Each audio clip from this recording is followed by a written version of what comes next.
Ferderber. I'm an Anishinaabe, and I am a actor and artist currently living in Toronto. So my family, we come from northwestern Ontario. My mom comes from Big Island First Nation. However, we did transfer over to another community called Chapel Cree First Nation. And to me, that will always be home to me. It's where I grew up. I learned a lot of teachings. I participated in a lot of ceremonies there. Um, and I feel like that is where my roots to being an artist all started. As a kid, I was always painting, I was drawing, I was making sculptures and little inventions out of like cardboard and twigs and sticks and stuff like that you can find in the bush. And I was always taking my parents' video camera and making my movies out of them and using all the friends that I had made on the res.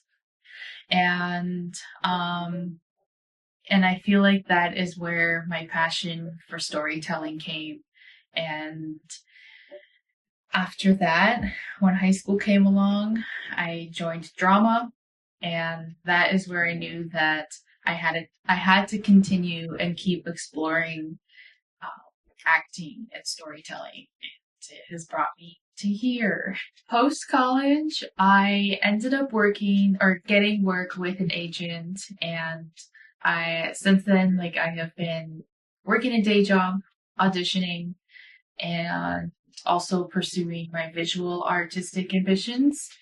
On top of that, I do search for a lot of my own work as well, so I'm constantly putting myself out there.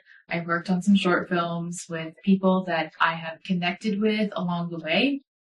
Um, and I also worked on a theater production with Native Earth Performing Arts for Lisa Gishik Begins to Dance. So that would have been my first theater work outside of school, and that was a pretty big milestone for me. I also do acting classes from time to time just to keep the creative sparks going. Um, Also, prior to Native Earth, I did a 24-hour theater festival. So essentially, we got to create a piece of theater in the span of 24 hours, and then we go and perform it the next night at a little indie bar cafe place with other actors and artists.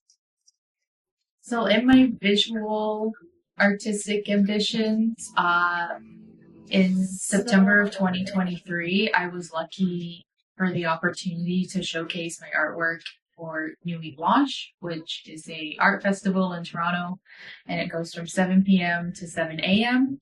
And I got to be a part of the East of the Danforth exhibition, which was the theme of Future of the Danforth. So in my painting, I included themes of climate change and global warming and gentrification and what the land could have been pre-colonization. So in the piece, like, I included a grandmother with her grandchildren looking out at the city. So what I imagine for future generations of Indigenous artists is to have easy access to the arts, theater, and film. I just feel that there is so much talent and so many eager kids, younger generations that, want to express themselves artistically, but they're just, the resources aren't there.